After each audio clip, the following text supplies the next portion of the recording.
యేసూ, నీవు నీ రాజ్యంలోనికి వచ్చినప్పుడు నన్ను జ్ఞాపకము చేసుకొనమనెను. అందుకు ఆయన వానితో, నేడు నీవు నాతో కూడా పరదైసులో ఉందువని నిశ్చయముగా నీతో చెప్పుచున్నాను అనెను.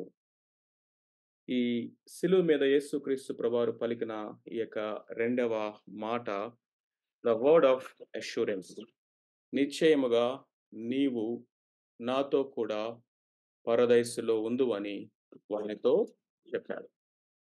అన్నీ మారిపోతా ఉన్నాయి. ఎప్పుడు రోజులు ఎలా ఉంటాయో తెలియదు. మనుషులు ఎలాంటి పరిస్థితిలో ఉంటా ఉన్నారో తెలియదు. వ్యవస్థలు కానీ, అది ఏవైనా సరే పాలిటిక్స్ కానీ, సొసైటీ కానీ, ఏ వ్యవస్థ చూసినా there is a lot of uncertainty. అయితే ఇలాంటి లోకంలో ఈ మాట మనకేమి జ్ఞాపకం చేస్తా ఉందంటే, even in the midst of worst conditions also you have assurance with the Lord. So, అంతేకాకుండా ఈ లోకములో మనం ఏ విశ్వాసాన్ని చూసినా కానీ, వారికి వారి రక్షణ గురించైనా కానీ, నిత్యత్వాన్ని గురించైనా కానీ, మాకు అష్యూరెన్స్ ఉంది అని చెప్పగలిగినటువంటి వారు ఎవరు లేరు. But the beauty and the blessings of Christian faith ఏంటంటే, we have assurance. Assurance of eternity, salvation అనేది మనకున్నది. అష్యూరెన్స్ ఆఫ్ సాల్వేషన్ యొక్క పాయింట్ ఆఫ్ వ్యూలో మనం ఆలోచించినప్పుడు, ఈ లోకంలో ప్రత్యేకంగా చర్చెస్‌లో 4 రకాలైన ప్రజలుంటారు. మొట్టమొదటి గ్రూప్ ఎవరంటే, మేము రక్షించబడలేదు, కానీ రక్షించబడలేదు అని వాళ్ళకి తెలుసు. రెండవది, వారు రక్షించబడలేదు కానీ రక్షించబడ్డాము అని చెప్పుకుంటూ ఉంటారు. మూడవది, రక్షించబడిన వారే కానీ రక్షణ నిశ్చయిత వారికుండదు. నాలుగవ కేటగిరీ, రక్షించబడ్డారు, మేము రక్షించబడ్డామన్న సంగతి రూఢిగా ఎరిగినటువంటి వారుగా ఉంటారు. మనము నాలుగో కేటగిరీలో ఉండాలి. ఒకవేళ రెండవ కేటగిరీలో గనక ఉంటే అది చాలా చాలా ప్రమాదం. ఎందుకంటే మారు మనసు లేకుండానే మారు మనసు పొందామని చెప్పుకోవటం. మొదటి కేటగిరీలో ఉంటే maybe this is a time to think about your salvation.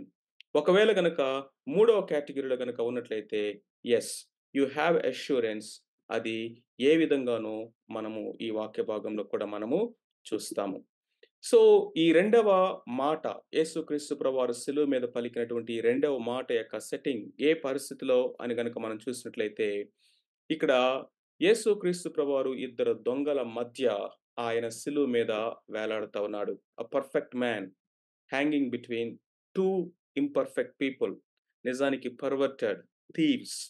ఇది ఎంత ఘోరమైనటువంటి సంగతి. ఎంత వైవిధ్యముతో కూడినటువంటి విషయం. గ్రేట్ పారాడాక్స్ కదా!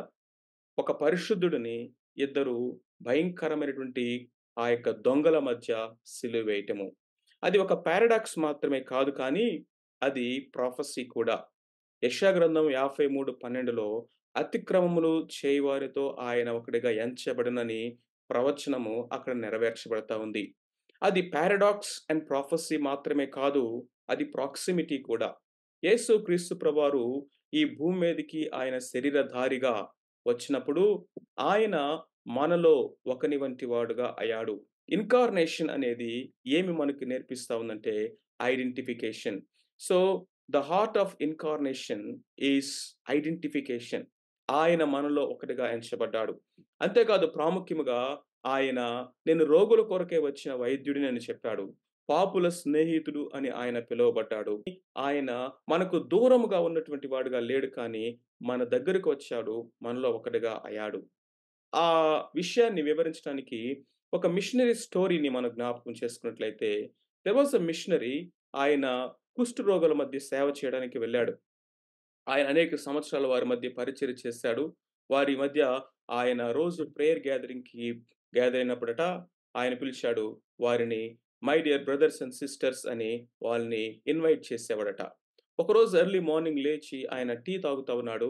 వేడి వేడిగా ఉన్నటువంటి టీ ఆయన కాళ్ళ మీద పడింది. కాళ్ళ మీద పడింది కానీ స్పర్శ తగల్లేదు. షాకింగ్‌కి గురై ఏంటి అని ఒకసారి చూస్తే ఏమో కాదు, అతనికి కూడా కుష్ఠరోగం వచ్చింది. సో, కుష్ఠరోగం వచ్చిన తర్వాత అతడు నెక్స్ట్ డే ఎర్లీ మార్నింగ్ అక్కడున్నటువంటి కుష్ఠరోగులందరినీ ప్రేయర్‌కి పిలుస్తా ఉన్నప్పుడు, ఇప్పుడు my dear brothers and sisters అని చెప్పలేదట. మై డియర్ ఫెలో లెపర్స్ అన్నాడట. ఆ మాట ఏమి జ్ఞాపకం చేస్తా ఉంది? ఇప్పటివరకు వాళ్ళ మధ్యలో ఉన్న, వారి మధ్య సేవ చేస్తూ వచ్చిన వారిలో ఒకడుగా లేడు. కానీ ఎప్పుడైతే అతను కూడా కుష్ఠరోగం వచ్చిందో ఆయనన్నాడు, మై డియర్ ఫెలో లెపర్స్.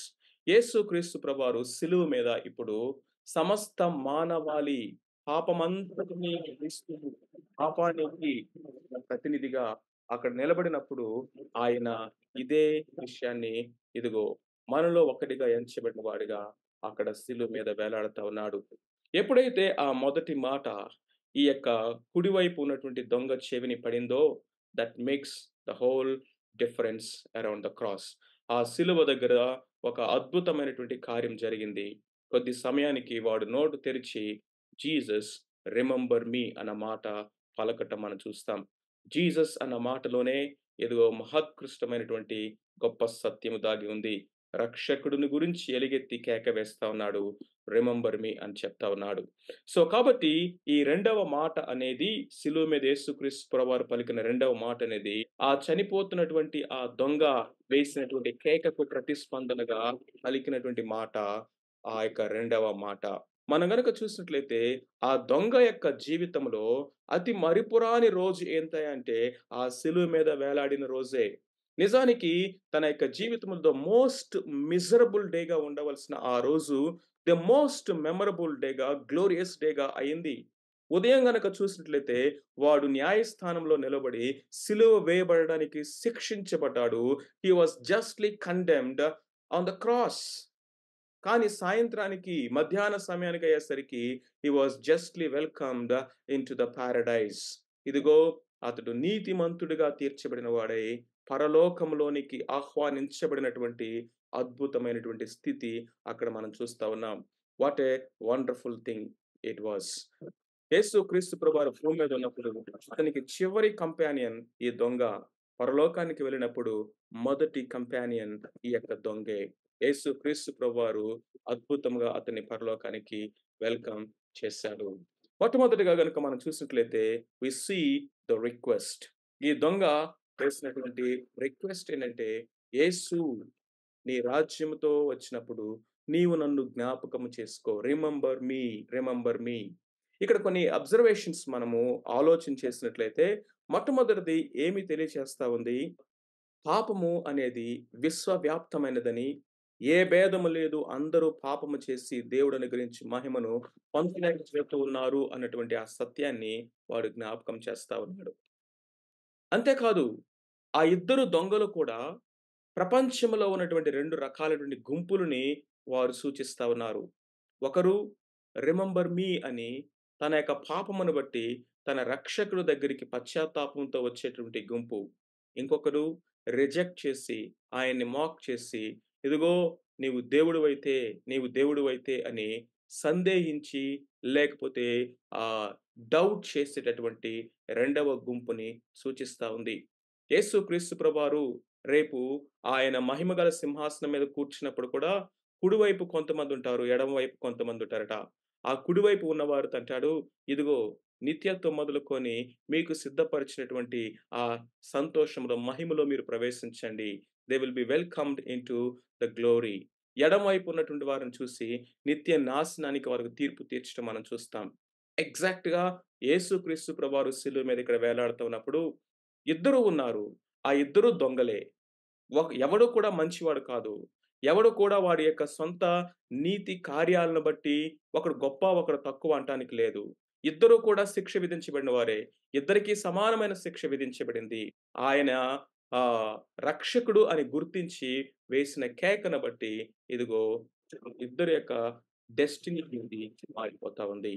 అందుకనే మనం చూసినట్టయితే రెండవ అబ్జర్వేషన్ అంటే salvation is a free gift of God. ఎవరికయ్యా అంటే ఫర్ దోస్ హూ బిలీవ్. కేవలము నమ్మిన ఎడల, కేవలము నమ్ముకొనిన పరలోక జీవము నీకబ్బును. కేవలము నమ్ముకొనిన. చూడండి ఆ శిలువ మీద ఉన్నటువంటి ఇద్దరు దొంగల్లో వారు కిందకు దిగి ఏ మంచి కార్యం చేయడానికి ఇప్పుడు అవకాశం లేదు. వెళ్లి మరలా వాళ్ళ తప్పులను సరిదిద్దుకోవడానికి ఇప్పుడు అవకాశం లేదు. వారిద్దరూ కూడా కండెమ్డ్. వారు శిక్ష విధించబడిన వారు. ఇద్దరు కూడా చనిపోతున్నటువంటి వారు. అలాంటి స్థితిలో ఉన్న వారికి, ఒకడికి ఇదిగో రక్షణ దొరికింది అంటే, ఆ రక్షణ అతడి నీతి క్రియలను బట్టో, అతడికున్నటువంటి మంచి కార్యాలను బట్టో కాదు కానీ, కేవలము అతడు వేసినట్లే అతడు చేసినటువంటి రిక్వెస్ట్‌ని బట్టి. అయితే అందరితో పాటు ఈ ఈ ఎడమవైపున్న దొంగతో కూడా కలిసి ప్రభువుని అనుమానించి, అవమానించి, దూషించినటువంటి ఈ యొక్క దొంగ మనసులో ఇలాంటి మార్పు రావడానికి, మారు మనస్సు రావడానికి కారణమేంటి? ఏమైయుండొచ్చు? There could be 3 prominent reasons. మొట్టమొదటిగా గనక మనం చూసినట్లయితే, యేసుక్రీస్తు ప్రభువారు చేసిన ఆ ప్రార్థన వాడు విన్నాడు.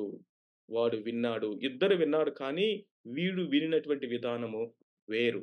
The way the word worked in his heart was totally different. ఎప్పుడైతే తన యొక్క శిక్ష అనుభవిస్తూ ఉన్నటువంటి ఆ దొంగకి క్షమాపణ గురించినటువంటి మాట వినపడిందో, తన హృదయములో ఆశ, నిరీక్షణ అనేది మొలకెత్తేసింది. మోడుబారినటువంటి, ఎండిపోయినటువంటి ఆ ఎముకలు జీవించినట్లుగా, ఇదిగో తన జీవితంలో ఇక నాకు ఆశలు లేదు. నా జీవితం యొక్క డెడ్ ఎండ్ ఇది అనుకున్నటువంటి తన యొక్క వ్యక్తి యొక్క జీవితంలో ఒక నిరీక్షణ, విశ్వాసము అతని హృదయంలో దేవుడు పుట్టించాడు. అంతేకాదు తన చుట్టూ ఉన్నటువంటి ఆ జనసమూహము, ఆ గుంపంతా కూడా ఈడు ఇతరుల్ని రక్షించాడు కానీ, తన్ను తాను రక్షించుకోలేకపోతున్నాడు అనేటువంటి గేలి, హేళన మాటలు విన్నాడు. అరే!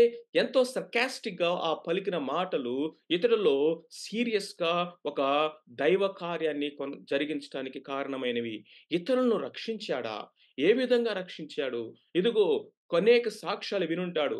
భయంకరమైన వ్యభిచారంలో పట్టబడిన వారు, వారి బ్రతుకులు ఎలా మారిపోయినాయి. జక్కయ్య జీవితం ఎలా మారింది. ఆ పాపాత్మురైనటువంటి స్త్రీ జీవితం ఎలా మారింది. అనేక మంది సుంకరులు, పాపులు వచ్చి ఆయన దగ్గరికి ఏ విధంగా నీతిమంతులుగా తీర్చబడ్డారు. అనేక మంది జీవితాల్ని రక్షించినటువంటి ఆ వార్త ప్రభుని దూషించటానికి, అవమానించటానికి సర్కాస్టిక్‌గా వాడినటువంటి ఆ పదజాలము ఆడి చెవుల్లో పడగానే then he took those words very సీరియస్‌లీ అనుకోనుండొచ్చు. నన్ను కూడా ఈయన రక్షించటానికి సామర్థ్యం కలిగిన వాడు. మూడోదిగా చూసినట్లయితే పిలాతు ఆ యొక్క శిలువ మీద ఒక శిలాఫలకాన్ని రాసి పెట్టాడు. ఏంటి అయ్యా అంటే Jesus the king of Jews. యూదుల రాజు, యూదుల రాజు. This is the king of the Jews అని 3 భాషల్లో గ్రీక్, లాటిన్, అరామైక్ భాషలో ఒక శిలాఫలకాన్ని రాసిపెట్టాడు. అది ఒక సువార్త కరపత్రికలాగా వాడితో మాట్లాడుతా ఉంది. ఆ మాటలు ఏ విధంగా అర్థమైనయో నాకు తెలియదు. పరిశుద్ధాత్మ దేవుడు వాడి మనోనేత్రాలను తెరిచాడు. ఇదిగో ఆ సువార్త కరపత్రిక చదువుతున్నప్పుడు తన హృదయములో దేవుడు విశ్వాసము అనే దానికి అంకురార్పణ చేశాడు. అతనిలో విశ్వాసము నెలకొల్పించాడు దేవుడు. అందుకనే నోరు తెరిచి కేక వేస్తా ఉన్నాడు. Jesus remember me. You know repentance అంటే ఏంటో తెలుసా? Taking the full responsibility of our sin. ఇప్పుడు ఈయన అంటున్నాడు, "అరేయ్! నువ్వు దేవునికి భయపడవా? శిక్ష అనుభవిస్తున్నా కానీ నీకింకా బుద్ధి రాలేదా? ఇలాంటి మాటలు మాట్లాడతావేంటి? దేవునికి భయపడవా?" దేవుని భయము అనే దాని గురించి వాడు మాట్లాడుతున్నాడు. ఇదిగో ఇతడు నీతిమంతుడు. ఇతనియందు ఏ తప్పిదము లేదంటున్నాడు. మనకైతే ఇది తగినదే. Taking complete responsibility of his sin and condition. ఇది పశ్చాత్తాపం అంటే. Taking the total responsibility of our sin and returning to the Lord. Returning to the Lord. ఇప్పుడు ప్రభు వైపు తిరిగాడు. వాడు కేక వేస్తా ఉన్నాడు. He confessed both his sin and the credibility of the saviour. తన పాపాన్ని ఒప్పుకోవటమే కాదు, ఈయన రక్షకుడు, ఈయన యేసు, ఈయన రాజ్యము, ఈయనకొక రాజ్యం ఉన్నది. ఈయన తిరిగి మరలా రాబోతున్నాడు అన్నటువంటి దానిని ఒప్పుకోవటం మనం చూస్తాం.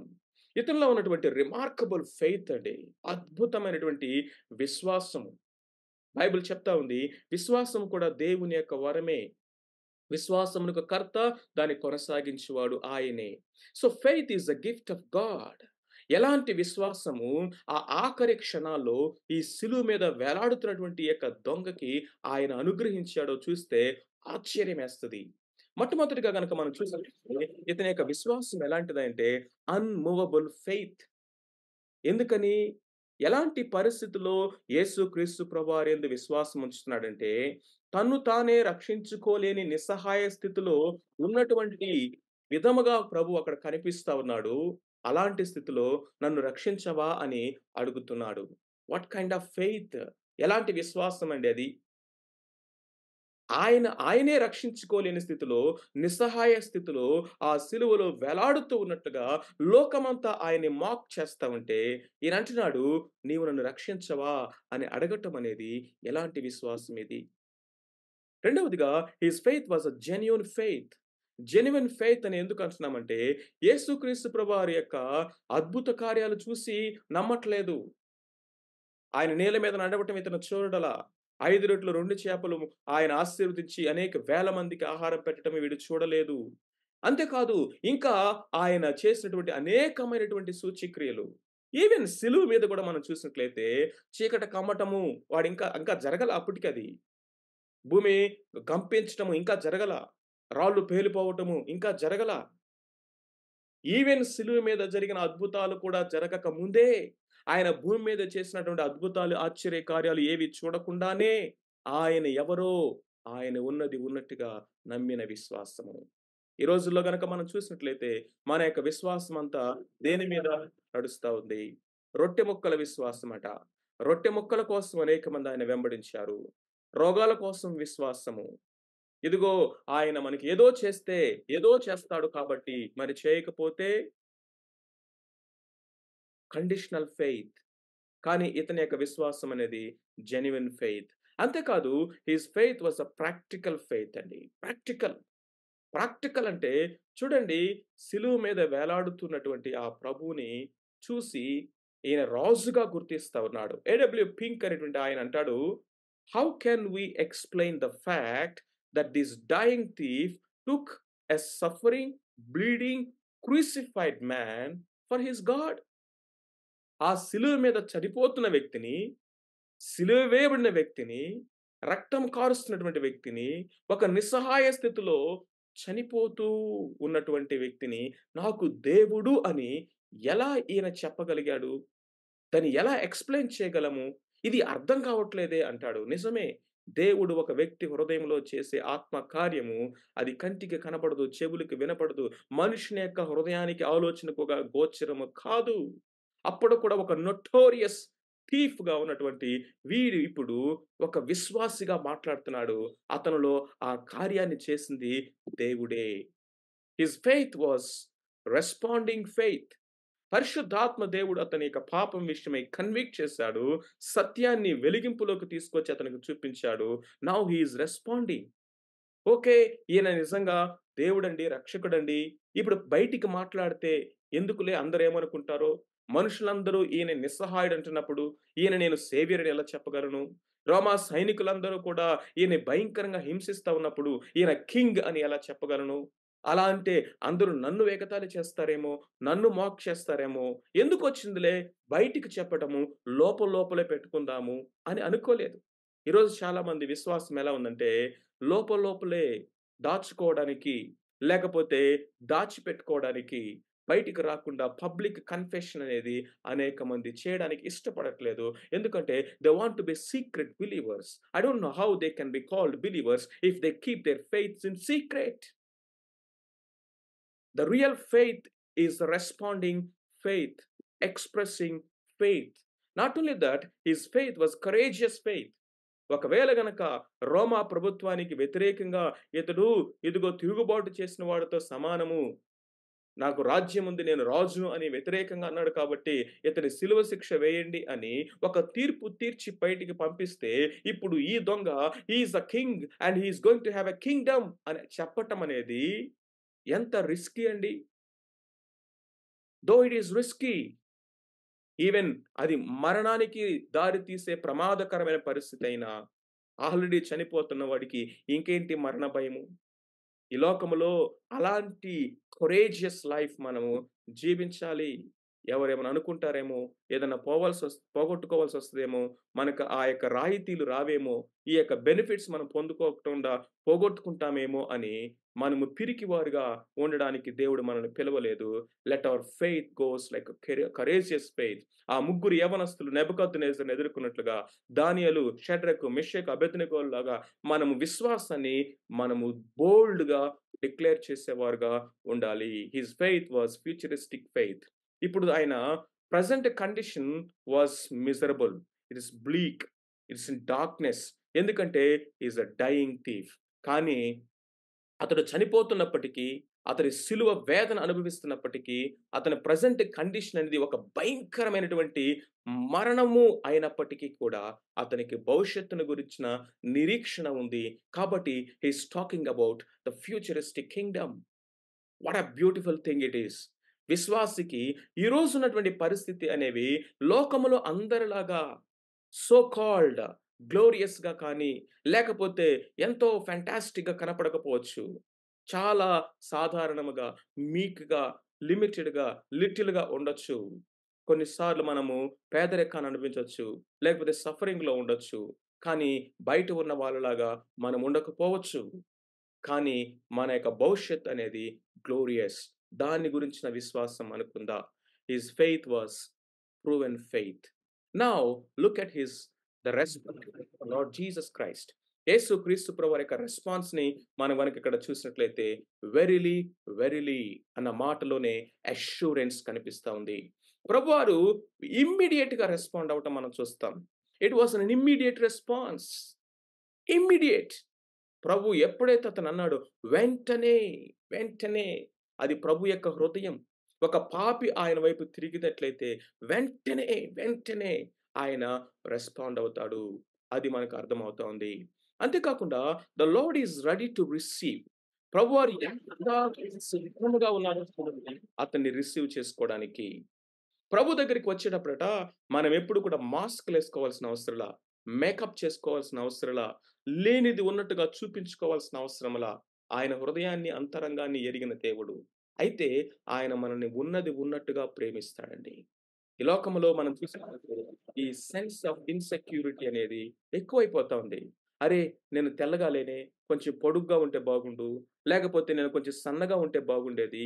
నా పళ్ళు ఎత్తుగా ఉన్నాయి. లేకపోతే నాకు కర్లీ హెయిర్ లేదు. ఇదిగో పలానా వాడిలాగా లేను. పలానా వాడిలాగా నేను లేను. అని ఇతరులతో పోల్చుకోవటము, ఇన్‌సెక్యూర్‌లోకి వెళ్ళటం అనేది ఎక్కువైపోతా ఉంది. ఇదిగో ప్రభు అంటున్నాడు, "నువ్వు ఉన్నది ఉన్నట్టుగా నా దగ్గరికొస్తే, నేను నిన్ను ఉన్నది ఉన్నట్టుగానే ప్రేమిస్తాను. I am ready to receive." ఆ ప్రాడిగల్ సన్ లేచి మొత్తం కడుక్కొని, మంచి మంచి బట్టలేసుకొని, ఆక మంచిగా తను బార్బర్ దగ్గరికెళ్ళి హెయిర్ కట్ చేసుకొని, షేవ్ చేసుకొని, మంచి ఫ్రేగ్రెన్స్ కొట్టుకొని తండ్రి దగ్గరికి రాలా. ఎలా ఉన్నాడో పందుల కంపుతోటి అట్లాగే వచ్చాడు. తండ్రి అన్నాడు, "కొంచెం దూరంగా నుంచోరా నేను నీతో మాట్లాడాలి. ఎళ్లి షవర్ చేసి రా. అప్పుడు నేను నీతో కూర్చొని మాట్లాడతానులా." ఎళ్ళాడు పరిగెత్తుకుంటూ కౌగిలించి ముద్దు పెట్టుకున్నాడు. Thoughts the love of God. How he responded. How he ready to receive even that notorious thief on the cross. He uttered these words with authority and assurance. నిశ్చయముగా నీవు నాతో కూడా పరదైసులో ఈ రోజే ఉంటావు. యేసుక్రీస్తు ప్రభువారిలో నిశ్చయత ఉంది ప్రియులారా. ఈ రక్షణ నిశ్చయత ఎంతో గొప్పది. దేవుడిచ్చినటువంటి వాక్యం ఆధారముగా నిశ్చయత ఉన్నది. పరిశుద్ధాత్మ దేవుడు హృదయములో నుండి ఇచ్చేటువంటి సాక్ష్యం ఆధారముగా నిశ్చయమున్నది. యేసుక్రీస్తు ప్రభువారు శిలువ మీద చేసి ముగించబడింది, సమాప్తమైనది అని చెప్పిన ఆ complete work of Christ on the cross gives us assurance. అంతేకాదు మనలో వచ్చిన మార్పు మనకు అష్యూరెన్స్ ఇస్తా ఉంది. మనలో ఉన్న మార్పుని చూసినటువంటి బయట ఉన్నవారు మనకి అష్యూరెన్స్ ఇస్తా ఉన్నారు. Five fold of this assurance మన యొక్క జీవితంలో ఉంటా ఉంది. ప్రభువు అధికారముతో మాట్లాడాడు. మార్టిన్ లూథర్ అనేటువంటి ఆయన నీతిమంతుడు విశ్వాసం ద్వారానే రక్షించబడతాడు. అది క్రియల వల్ల కలిగిన కాదని రోమా పత్రికలో నుంచి తను ఈ సత్యాన్ని గ్రహించిన వాడై దాన్ని బోధిస్తా ఉన్నప్పుడు ఒకరోజు సాతానుడొచ్చాడట. దర్శనంలో కనిపిస్తా ఉంది. మార్టిన్ లూథర్ చేసిన పాపాలన్నీ ఆ గోడ మీద రాసాడు. ఇన్ని ఘోరమైన పాపాలు చేసిన నీవు ఊరికనే నమ్మితే రక్షించబడతావని చెప్తున్నావు. ఇది ఎంత మోసం అని అతన్ని శోధించడం మొదలుపెట్టాడట. వెంటనే మార్టిన్ లూథర్ ఆ పక్కన ఉన్నటువంటి ఇంక్ బాటిల్ తీసి విసిరి ఆ గోడ మీద కొట్టాడట. తను చూస్తూ ఉండగానే ఒక చేయి వచ్చి ఆ ఇంక్ బా ఆ కారుతున్న ఇంక్ తోటి ఆ చేరతను మొత్తాన్ని తుడిపేసాడంట. ఇప్పుడు చూపించు నా పాపాలు అని అన్నాడట. అందుకని ఆయన రాస్తాడు ఏమంటాడో తెలుసా? You must be dare enough to throw the ink pot on the face of సాతాను ముఖం మీద ఇంకు బాటలు విసిరి కొట్టేంత ధైర్యము, కాన్ఫిడెన్స్ నీకుండాలి అని ఆయన చెప్తాడనమాట. యేసుక్రీస్తు ప్రభువారు ఈ లోకానికి వచ్చినటువంటి మిషన్ ఏంటో తెలుసా? నశించిన దాన్ని వెదకి రక్షించుటకు. ఆయన తన జీవిత కాలమంతా ఎవ్రి మూమెంట్ అండ్ సెకండ్ ఆయన ఆ మిషన్‌లోనే ఉన్నాడు. ఈవెన్ ఇప్పుడు ఆ శిలువ మీద వేలాడుతూ కూడా, ఆ భయంకరమైన శిలువ వేదన అనుభవిస్తూ కూడా, ఈ భూమి మీద ఉన్నటువంటి ఆఖరి గడియల్లో కూడా నశించిపోయే ఒక ఆత్మ కోసము ఆయన పరితపించటము, ఆయన యొక్క హృదయము ఎలా ఉంటుందో మనకిక్కడ అర్థమవుతా ఉంది. నిజమే. మార్టిన్ లూథర్ అంత ధైర్యముగా చెప్పడానికి కారణం ఏంటో తెలుసా? Cross is our confidence. And the one who is on the cross is our confidence. ఏ విధముగా ఆయన నన్ను ఉన్నది ఉన్నట్టుగా అంగీకరిస్తాడో అనేటువంటి నిశ్చయత నాకుంది కాబట్టి just as I am I can go to the cross. కృప పొందినట్లుగా ధైర్యముతో కృపాసనం యొద్దకు మనం వెళ్ళుదము. ఎందుకంటే ఈ గొప్ప ప్రధాన యాజకుడు మనతో సహానుభవం లేనివాడు కాదు. అన్ని విషయంలో మనల్లో వలె శోధించబడినను ఆయన పాపము చేయనివాడు గనుక సమయోచితమైన సహాయం కొరకు కృపనొందినట్లుగా ధైర్యంతో ఆ కృపాసనం దగ్గరికి మనం వెళ్దాం. Because of the cross we have the basis. Yes, verily verily I say అనే అష్యూరెన్స్‌లో ఏమి కనిపిస్తుందో తెలుసా? టుడే అంటే అర్థమేంటో తెలుసా? Salvation is immediate. ఇదే రక్షణ దినము, ఇదే మిక్కిలి అనుకూల సమయం. విల్ బీ అన్న మాటలో సర్టెనిటీ, విత్ మీ అన్న మాటలో ఏమి కనిపిస్తా ఉందంటే, oh! Eternal fellowship with God. నిత్య జీవనంలో ఆయనతో ఉంది. Now what are the lessons that we can learn? Both the thieves, ఇద్దరు దొంగలు రెస్పాండ్ అయ్యారు కానీ ఒకడే రక్షించబడ్డాడు. Both were responded but only one was saved. ఎందుకో తెలుసా? They responded differently. They responded differently. ఒకడు దూషించాడు. మరొకడేమో దుఃఖముతో ప్రభువుని ఆయన సన్నిధిలో క్షమించమని, జ్ఞాపకం చేసుకోమని పశ్చాత్తాపడ్డాడు. ఇద్దరు దొంగలకి కూడా ఈక్వల్ ఆపర్చునిటీ ఉంది. Both the thieves had an equal opportunity. ఇద్దరు ఈక్వల్ డిస్టెన్స్‌లో ఉన్నారు. ప్రభువు మాట్లాడిన మాటలు వినడానికి ఈక్వల్ డిస్టెన్స్‌లో ఉన్నారు. ఇద్దరు విన్నారు. ఇద్దరికీ దేవుడు ఈక్వల్ ఆపర్చునిటీ ఇచ్చాడు. దేవుడు పక్షపాతి కాదు. దేవుడు ఎవరిని కూడా ఆయన ఇటర్నల్ కండెమ్నేషన్ చేసి నువ్వు నరకానికి ఎళ్ళాల్సిందే, నా దగ్గర రావడానికి వీల్లేదని ఎవరిని కూడా ఆపేవాడు కాదు. తన యొద్దకు వచ్చి వారిని ఎంత మాత్రం ఆయన తృణీకరించేవాడు కాదు. You don't know which is your last opportunity. Last opportunity. దొంగ లాస్ట్ ఆపర్చునిటీని వాడుకున్నాడు అంటారు. వారన్ వెస్ట్‌బీ అనేటువంటి దైవజనుడు చెప్పాడు. The thief was not saved at his last opportunity but at his very first opportunity. దొంగ తనకు ఇవ్వబడిన అవకాశాలన్నిటిని దుర్వినియోగం చేసుకొని లాస్ట్ ఆపర్చునిటీని వాడుకున్నాడు. నో! తనకివ్వబడినటువంటి one and only opportunity which was the first and the last that was given to him on the cross at the last minute.